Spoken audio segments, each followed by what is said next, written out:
लखनलाल जी, मर्यादा पुरुषोत्तम भगवान श्री राम का स्वभाव अत्यंत कृपालु है। लखनलाल जी को कहा कि जाओ तुम तुरंत जाकर के वानर राज सुग्रीव को राजा घोषित करो। तदुपरांत ब्राह्मण को बुलाया जाता है और लखनलाल जी के द्वारा वानर राज सुग्रीव जी का राज्याभिषेक किया जाता है।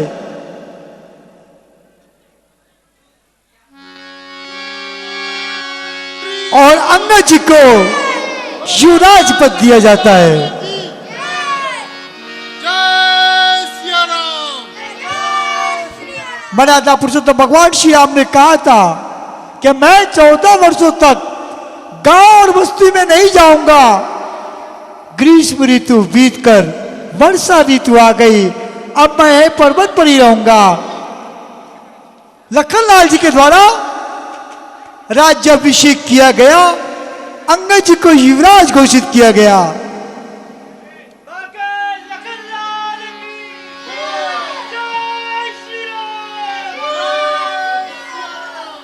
अच्छा सुग्रीव जी, अब हमें आज्ञा दीजिए। प्रभु, बड़ा अनुग्रह किया आपने। लखनलाल जी वापस मर्यादा पुरुषोत्तम भगवान श्री राम के पास पहुंचते हैं। वानर राज सुग्रीव राज प्राप्त होने के पश्चात अपने महल में नृत्य गान करते हैं, खुशियां मनाते हैं।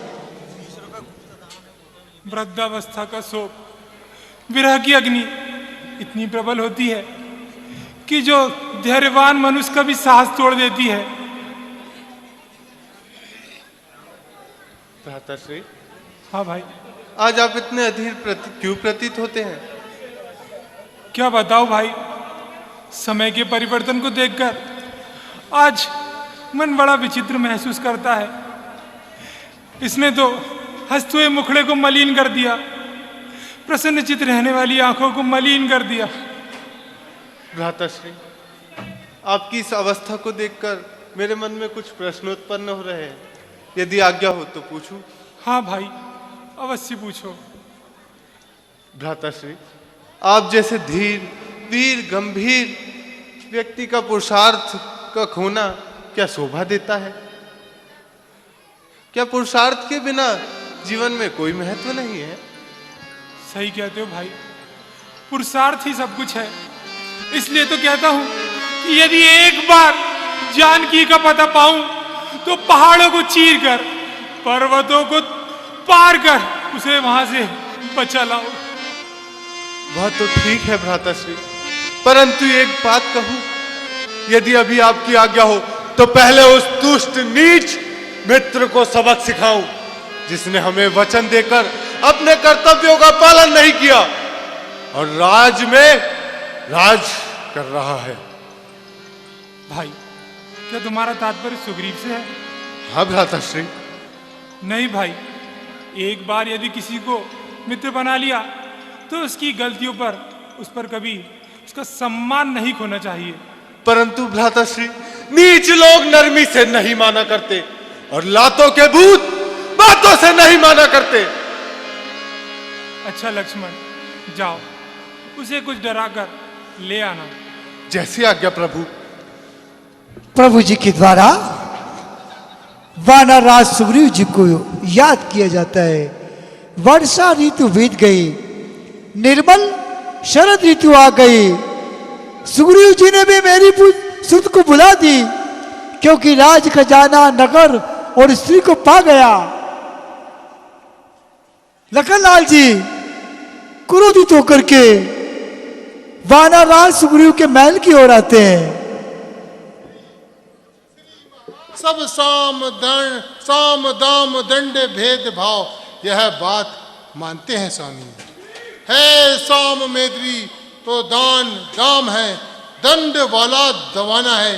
सारंश भेद का कार्य हेतु और रो में फूट कराना है। इन चार रो में से रघुराय ने दो को प्रत्यक्ष कर दिखलवाया है, अर्थात आपसे मेल की फिर वाली राज दिलवाया है। अब दंड भेद भी बढ़ते हैं तो आश्चर्य क्या मेरे रघुवंशी है हैवान दंड देने को तो भेद हेतु अंगद जी है। इसलिए उचित तो यह है वे हमें राजपद दिला चुके और सीता से उन्हें मिला दे हम। और महाराज वर्षा ऋतु भी समाप्त हो गई है, यात्री का आवागमन प्रारंभ हो चुका है। आपने जो वचन प्रभु श्री रामचंद्र जी को दिया था वह भी आपको कुछ याद है क्या नहीं? सुग्रीव! भूल गया। सुग्रीव! बड़ा अपराध हुआ। इस विषय भोग ने तो मेरा सारा ज्ञान हर लिया। विषय भोग ने हर लिया मेरा सारा ज्ञान और याद दिलाया आपने धन्य तुम्हें है।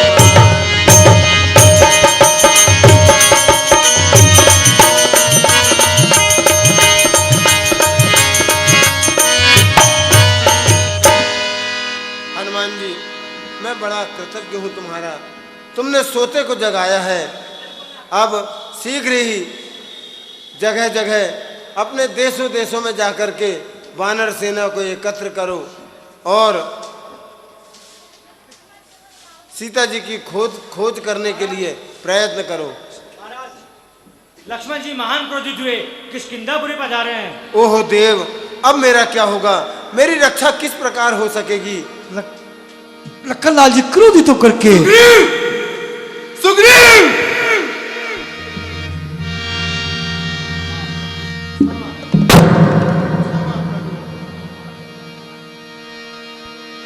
आप तो परम दयालु है, मेरे दोषों पर ध्यान ना दीजिए और मुझ पर कृपा कीजिए। सुग्रीव, तुमने हमें मित्रता का वचन देकर हमें धोखा दिया है। इसका तुम्हें घोर दंड प्राप्त होगा। प्रभु, बहुत दिनों के पश्चात राज्य मिला, इसलिए उस राज्य में मैं खो गया। इसलिए मैं वानर जाति अपावन, मुझे क्षमा कीजिए प्रभु, क्षमा कीजिए। तो चलो जल्दी, भ्राताश्री ने तुम्हें बुलाया है। चलिए प्रभु। सुग्रीव जी ने कहा, हे नाथ, विषय के समान और कोई मत नहीं। मुनियों के मन में भी क्षण मात्र में मोह उत्पन्न हो जाता है, फिर तो मैं विषय जीवी ठहरा। सुग्रीव जी के विनय युक्त वचन सुन करके लक्ष्मण जी का क्रोध शांत हुआ। फिर वानर राज सुग्रीव जी को लेकर के लखनलाल जी खुद आगे होकर के, पीछे स्वयं वानर राज सुग्रीव जी, अंगद जी, हनुमान जी सहित सारी वानर सेना वहां पहुंचती है जहां श्री रघुनाथ जी हैं। प्रभु को प्रणाम करते हैं। क्षमा, क्षमा नाथ, क्षमा। बैठ। मैं वानर जाति अपावन नीच वानर हूं। आपकी माया से कैसे बच सकता था प्रभु? क्योंकि नारी पर जो मोहित न हुआ, दुर्लभ है ऐसा नर जग में।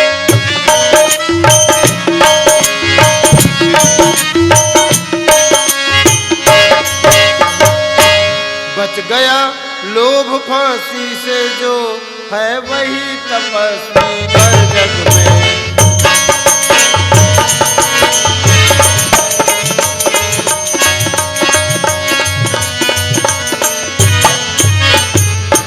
रघुवीर बाण भी रखा है, अपराधी भी चरणों में।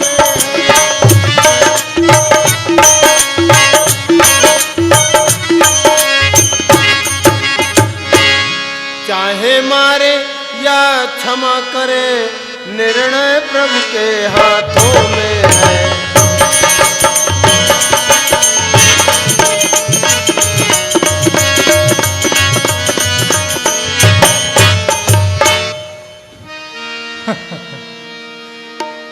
सच कहते हो सुग्रीव जी, माया बड़ी ही प्रबल होती है। अच्छा, इन बातों को छोड़ो, अब मत रुलाओ, मेरे तो परम सखा हो तुम।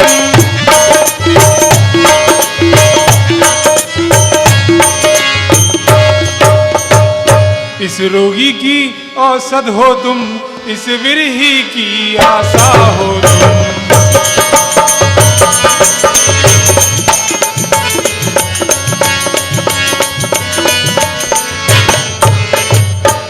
जो जिसका सच्चा प्यारा है, वह उसे प्राण सम होता है।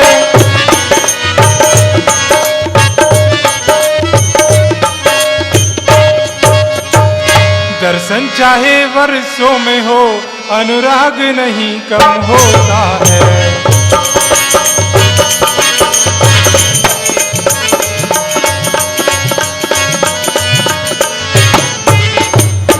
बीती बातों को जाने दो, आगे का ध्यान करो भाई।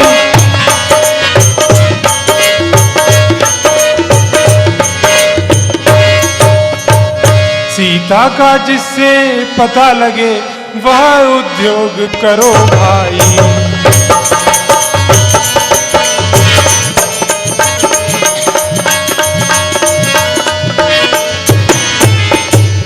जो आज्ञा प्रभु।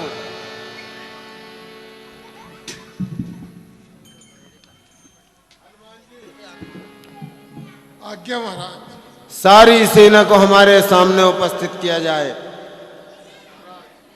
सारी सेना आपके सम्मुख उपस्थित है महाराज। तो सुनो भाइयों, मेरा कार्य और प्रभु श्री रामचंद्र जी का उपकार इसी में है कि तुम सभी चारों दिशाओं में चले जाओ और मन वचन कर्म से सीता जी का पता लगाओ। किंतु याद रखना, यदि 1 मास के पश्चात कोई बिना पता लगाए आया तो मेरे हाथों से अवश्य मारा जाएगा। जैसी आज्ञा महाराज। प्रभु प्रणाम। मराठा पुरुषोत्तम भगवान श्री राम ने कहा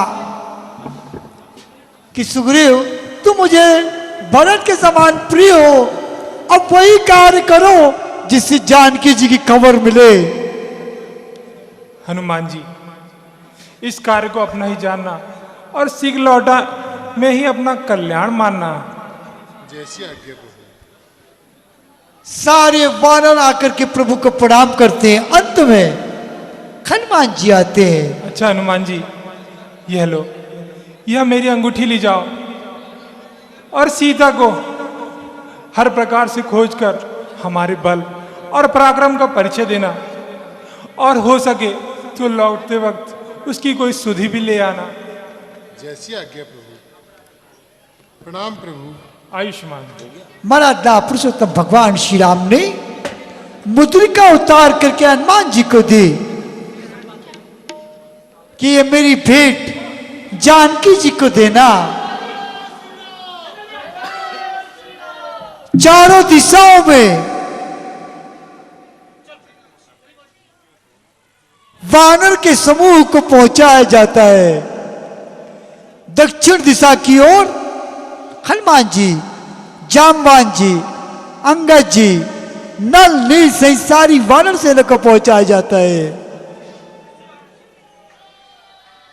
हनुमान जी की सहित सारी वानर सेना जानकी जी की खोज में निकल पड़ती है।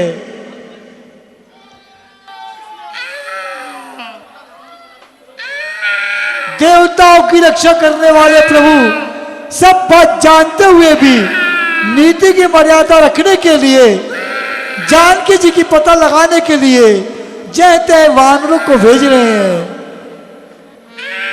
सब वानर वन, नदी, तालाब, पर्वतों की कंदराओं को खोजते हुए चले। मराठा पुरुषोत्तम भगवान श्री राम जी के कार्य में लीन तपस्वी की गुफा के पास पहुंचे। वहां से आगे बढ़े, तपस्वी की गुफा से आगे बढ़े, समुद्र के तट पर आते हैं जहां संपाति बैठे हुए हैं। समुद्र के तट पर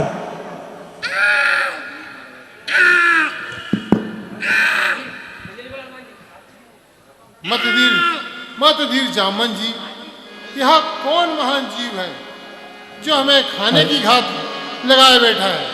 आहा विधाता, तू भी कितना दयावान है जो इतना सारा भोजन एक साथ ही मेरे लिए भेज दिया है। बरसों का भूखा प्यासा हूँ, बरसों का भूखा प्यासा हूँ, भर पेट न भोजन पाया है।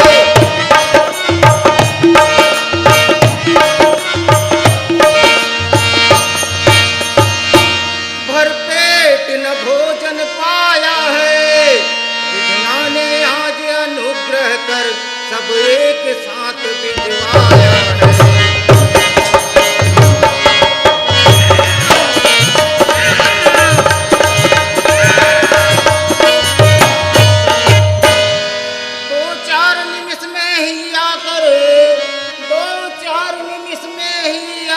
तुम सबको ग्रास कर जाता हूँ,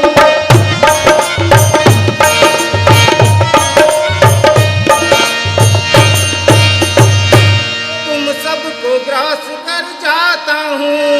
भागो मत ठहरो रुको वहीं, भागो मत ठहरो रुको वहीं, तुम सबको आकर जाता हूँ।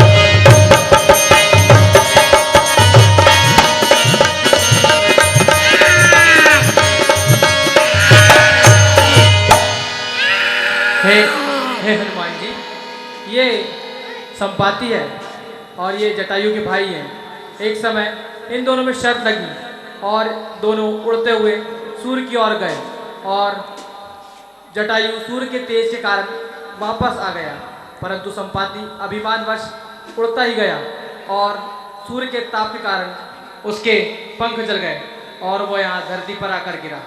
तब से यही निवास करता है। धन्य है वो जटायु जिसने श्री रामचंद्र जी की सेवा में अपने प्राण तक गवा दिए। क्यों कहा? आज बरसों के बाद किसी के मुख से अपने भाई जटायु का नाम सुन रहा हूं। हे भाई, मुझे बताओ, मेरा भाई जटायु इस समय कहाँ है? वह सकुशल तो है ना? हे गिरिराज संपाति, आपका भाई जटायु मारा गया अभी कुछ समय ही पहले की बात है, जब रावण माता सीता को लेकर आकाश मार्ग से जा रहा था। उस समय जटायु ने माता को बचाने का प्रयास किया, परंतु वहां निर्दयी रावण ने जटायु को समाप्त कर दिया। क्यों कहा? मेरा भाई जटायु मारा गया? हे भाई जटायु, तुम धन्य हो जो परोपकार के लिए अपने प्राणों का बलिदान दिया। हे भाई, कृपा कर मुझे आप समुद्र तट पे ले चलिए ताकि मैं अपने भाई को अपनी तिलांजलि दे सकूं। वृद्धावस्था और पंखहीन होने के कारण मैं समुद्र तट पे जाने में असमर्थ हूं। कृपा कर मेरी सहायता कीजिए, सहायता कीजिए। हनुमान जी संपाति जी को समुद्र के तट पर ले जाते हैं। संपाति जी अपने अनुज गीतराज जटायु जी को तिलांजलि देते हैं। हे भाई जटायु, तुम धन्य हो जो दूसरों की भलाई के लिए अपने प्राणों का बलिदान दिया। मेरी तिलांजलि स्वीकार करो। इस प्रकार संपाति जी अपने अनुज को तिलांजलि देते हैं। शांति शांति।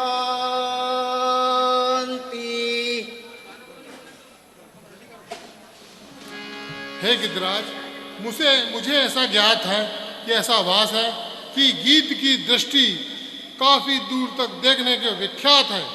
कृपया करके अपनी दृष्टि से देखकर बतलाइए कि इस समय माता किस स्थान पे होंगी। कृपया करके उस स्थान का नाम बताएं। हे भाई, तुमने सत्य कहा है। हम गीधों की दृष्टि दूर दूर तक देखने में विख्यात है। गीधहूँ दृष्टि अपार, मैं देखूं तुम नाही। ऊड़ भयो नत करे हों, कछुक सहाय तुम्हार। मैं अपनी गिद्ध दृष्टि से तुम्हें देखकर सब कुछ बताता हूँ। संपाति जी ने देखा। हे भाई, मैंने अपनी दृष्टि से सभी कुछ देख लिया है। देख रहा हूं यहीं से लंकापुरी विशाल, चारों दिशी ले रहा जिससे जलधि उछाल। करता है राज्य वहां रावण, वह ही सीता का हरता है। अपने अशोक वन में उसने उस महासती को रखा है। 100 योजन सिंधु लांग कर जो बलवीर वहां पर जाएगा, वह ही सीता सुदिलाएगा, वह ही यह सुयस कमाएगा। अफसोस, काश मैं भी राम के काम आता। जो दिवस कार्य करने के थे वे बीते मौज उड़ाने में। अरुणाई की सब तरुणाई खो गई खेलने खाने में।